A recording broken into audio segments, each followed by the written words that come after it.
এবার বাংলাদেশ সীমান্তে মৌমাছি মোতায়েন ভারতের। ভারত থেকে এলো মুরগির ডিম, ভ্যাট সহ আমদানি করা প্রতিটি ডিমের কেনা দাম ৬০ টাকা। রংপুরকে প্রদেশ গঠনের দাবি, আওয়ামী লীগ বিএনপি মিলেই আমার ওপর হামলা হয়েছে বলেছে হিরো আলম। গণভবনে শহীদ পরিবারের জন্য আবাসন প্রকল্প চান আন্দালিব পার্থ। সন্ত্রাস ও চাঁদাবাজ রুখতে সাহায্য ইসলামী আন্দোলনের। চট্টগ্রামে শেখ হাসিনা সহ ১১৫ জনের বিরুদ্ধে সাইবার আইনে মামলা। কড়া নিরাপত্তার মধ্যেও অসন্তোষ, আশুলিয়ায় ৭৯ কারখানায় ছুটি। এতক্ষণ শুনছিলেন সংবাদ শিরোনাম, এবার বিস্তারিত। এবার বাংলাদেশ সীমান্তে মৌমাছি মোতায়েন ভারতের। বাংলাদেশিদের অনুপ্রবেশ ঠেকাতে সীমান্তে মৌমাছি মোতায়েন করেছে ভারত। পশ্চিমবঙ্গের নদিয়ায় ২২২ কিলোমিটার জুড়ে এই কৃত্রিম চাক মোতায়েন করা হয়। সোমবার ভারতীয় সংবাদ মাধ্যম নিউজ ১৮ এর এক প্রতিবেদনে এই তথ্য জানানো হয়। প্রতিবেদনে বলা হয়েছে, ভারতীয় সীমান্তে কাঁটাতার পেরিয়ে অনুপ্রবেশের চেষ্টা করলেই ছুটে আসবে এক ঝাঁক মৌমাছি। সেনা জওয়ানদের পাশাপাশি এবার প্রশিক্ষিত মৌমাছিদের সীমান্ত পাহারায় কাজে লাগানোর কথা ভাবছে বিএসএফ। সূত্রটি আরও জানিয়েছে, এই ব্যবস্থার মহড়া চলছে এখন। সফল হলে পুরোপুরিভাবে তা চালু হবে সীমান্তে। এই প্রথম বাংলাদেশ সীমান্তে মৌমাছির বাক্স বসিয়ে জৈব প্রতিরক্ষা ব্যবস্থা গড়ে তোলার কাজ শুরু করেছে বিএসএফ। সংবাদ মাধ্যমে প্রকাশিত একটি ছবিতে দেখা গেছে, ভারতীয় সীমান্তরক্ষী বাহিনী বিএসএফ এর ১০ থেকে ১২ জওয়ান সীমান্তে জড়ো হন। সেখানে তারা মৌমাছি চাষ সম্পর্কে শিখছিলেন। ওই সময় মাথায় ও মুখমণ্ডলে প্রয়োজনীয় নিরাপত্তা সরঞ্জাম পরে নেন তারা। এই সময় দেখা যায় মৌমাছি পালন করার বেশ কয়েকটি বাক্স কাঁটাতারে ঝুলিয়ে রাখা আছে। এদিকে ভারত থেকে এলো মুরগির ডিম। দেশের বাজারে মূল্যবৃদ্ধি রোধে যশোরের বেনাপোল স্থল বন্দর দিয়ে ভারত থেকে এলো আমদানি করা ২,৩১,০০০ পিস মুরগির ডিম। সোমবার বেলা ১১টার দিকে ভারতীয় একটি ট্রাকে এই ডিম বাংলাদেশের অভ্যন্তরে পৌঁছায়। বেনাপোল কাস্টমস চেকপোস্টের কার্গো শাখার রাজস্ব কর্মকর্তা মাসুদুর রহমান সাংবাদিকদের এই তথ্য নিশ্চিত করেছেন। এর আগে গত বছরের ৫ই নভেম্বর প্রথমবার ৬১,৯৫০টি মুরগির ডিম আমদানি করা হয়। কাস্টম সূত্র আরও জানিয়েছে, আমদানি করা এসব ডিমের মূল্য $১১,২৭২ মার্কিন ডলার। প্রতি ডজন ডিমের আমদানি মূল্য $0.56। বাংলাদেশি টাকায় প্রতিটি ডিমের মূল্য পড়ে ৫ টাকা। প্রতি ডজন ডিমের ইনভয়েস মূল্যের ওপর ৩৩% রাজস্ব সরকারি রাজস্ব পরিশোধ করে প্রতিটি ডিমের মূল্য দাঁড়ায় ৬০ টাকা। ঢাকার আমদানিকারক প্রতিষ্ঠান হাইড্রোল্যান্ড সলিউশন ভারত থেকে এই ২,৩১,০০০ পিস ডিম আমদানি করেছে। ডিমের রপ্তানিকারক প্রতিষ্ঠান কলকাতার শ্রীলক্ষ্মী এন্টারপ্রাইজ। আমদানিকারকদের পক্ষে ডিমের চালানটি খালাসের জন্য কাস্টমস হাউসে প্রয়োজনীয় ডকুমেন্টস দাখিল করেছে C&F এজেন্ট রাতুল এন্টারপ্রাইজ।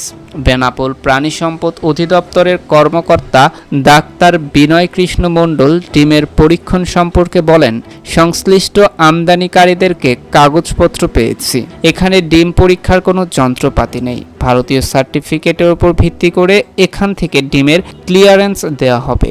এছাড়া দৃশ্যমান কোনো সমস্যা থাকলে সে বিষয়ে খতিয়ে দেখা হবে।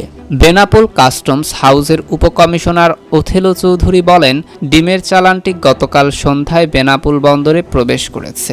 ডিম আমদানির ওপর ৩৩% কাস্টমসের ভ্যাট ট্যাক্স রয়েছে। সব আনুষ্ঠানিকতা সম্পাদনের পর পরীক্ষণ করা হবে, এরপর ক্লিয়ারেন্স দেওয়া হবে। এদিকে রংপুরকে প্রদেশ গঠনের দাবি।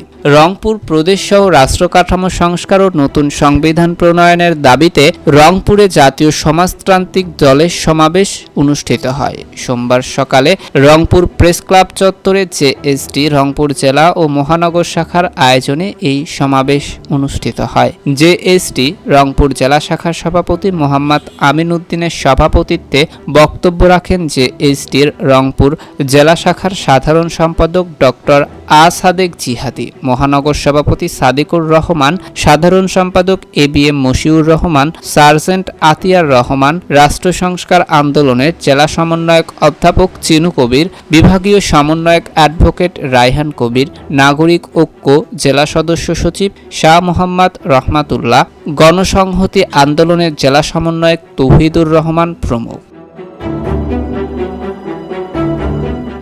সমাবেশে বক্তারা বলেন, আঞ্চলিক অর্থনৈতিক বৈষম্য দূরীকরণে রংপুর প্রদেশ সহ দেশের 9টি প্রদেশ ও প্রাদেশিক সরকার গঠন করা যেতে পারে। শ্রমজীবী, কর্মজীবী, পেশাজীবী জনগণের প্রতিনিধিত্বে জাতীয় পার্লামেন্টের উচ্চকক্ষ প্রাদেশিক পার্লামেন্টের দাবি জানান। এই সময় অবিলম্বে দাবিগুলো বাস্তবায়নের লক্ষ্যে বর্তমান অন্তর্বর্তীকালীন সরকারের প্রধান উপদেষ্টা ডক্টর মোহাম্মদ ইউনূস সহ সব উপদেষ্টার দৃষ্টি কামনা করেন।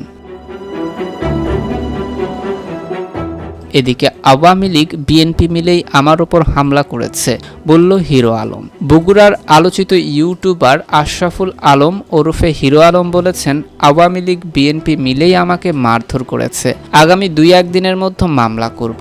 সোমবার বিকেল 3:30টার দিকে বগুড়ার শহীদ জিয়াউর রহমান মেডিকেল কলেজ হাসপাতাল চত্বরে চিকিৎসাধীন অবস্থায় গণমাধ্যম কর্মীদের সঙ্গে তিনি এসব কথা বলেন। হিরো আলম আরও বলেন, আমার উপর হামলা যারা করেছে ভিডিও ফুটেজ দেখে তাদের শনাক্ত করা হবে।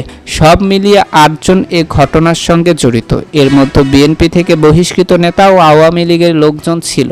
তারা হলো রনি, নাজমুল, শামীম ও নূরনবী। এর মধ্যে রনি, নাজমুল বিএনপি থেকে বহিষ্কৃত, নূরনবী আওয়ামী লীগের। তিনি বলেন, আমি জেলা বিএনপির সভাপতি বাদশা ভাই এবং বিএনপির হেনা ভাইকে শ্রদ্ধা করি, বিএনপিকে ভালোবাসি, রাজনীতি করে নয়, নাটক সিনেমায় ভাইরাল হয়েছি। হিরো আলম আরও বলেন, একটি দলের কিছু বহিষ্কৃত নেতা আমার উপর অতর্কিত হামলা চালিয়েছে। শেখ হাসিনা সরকার পতনের সময় আমি সামনের সারিতে থেকে আন্দোলন করেছি, তারপরেও আমাকে মারধর করা হলো। আমার ইমেজকে নষ্ট করার জন্য একটি পক্ষ ষড়যন্ত্র করছে।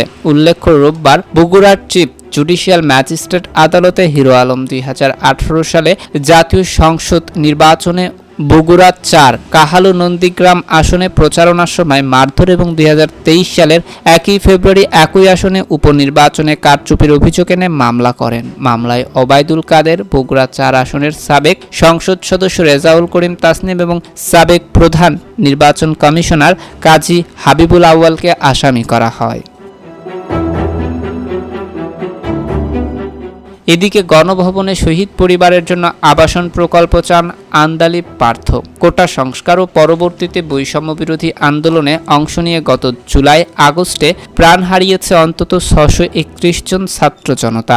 স্বাস্থ্য মন্ত্রণালয়ের তথ্যমতে এর বাইরে আহত হয়েছে আরও 19,200 জনের বেশি। তাদের পাশে দাঁড়াতে এবার অন্তর্বর্তীকালীন সরকারকে মনোযোগী হওয়ার পরামর্শ দিয়েছে বাংলাদেশ জাতীয় পার্টি চেয়ারম্যান আন্দালিব রহমান পার্থ। গণভবনে শহীদ পরিবারের জন্য আবাসন প্রকল্পে দাবি জানিয়েছেন তিনি। সেই লক্ষ্যে আহতদের সুচিকিৎসার পাশাপাশি যোগ্যতা অনুসারে চাকরি দেওয়ার পরামর্শ দিয়েছেন তিনি। নিজের ভেরিফাইড ফেসবুকে এক পোস্টে এসব কথা বলেন পার্থ। সামাজিক যোগাযোগ মাধ্যমে পার্থ লিখেছেন, গণভবন যেহেতু 15 একর এক বিশাল এলাকা নিয়ে বিস্তৃত, সেহেতু গণভবনকে জাদুঘরের পাশাপাশি যদি আবাসন প্রকল্প করে শহীদদের পরিবারকে দেওয়া হয় আর আহতদের কিংবা গুরুতর আহতদের সুচিকিৎসার পাশাপাশি যদি যোগ্যতা অনুসারে সরকারি চাকরি পাওয়া যায়, তাহলে আমার ধারণা ওনাদের উপকার হতো। পার্থ আরও লিখেছেন, ইতিহাস বলে যারা আত্মত্যাগ করে তাদের আমরা স্মরণ করি, কিন্তু মূল্যায়ন করার জায়গায় মনোযোগী হই না। ইমোশন ভালো, তবে ইমোশনের সাথে পুনর্বাসন বেশি ভালো। উল্লেখ্য, বৈষম্য বিরোধী ছাত্র আন্দোলনের মুখে গত 5ই আগস্ট ক্ষমতাচ্যুত হয় আওয়ামী লীগ সরকার। তার আগে দেশের মাটিতে ঘটে গেছে ভয়াবহ নৃশংসতা।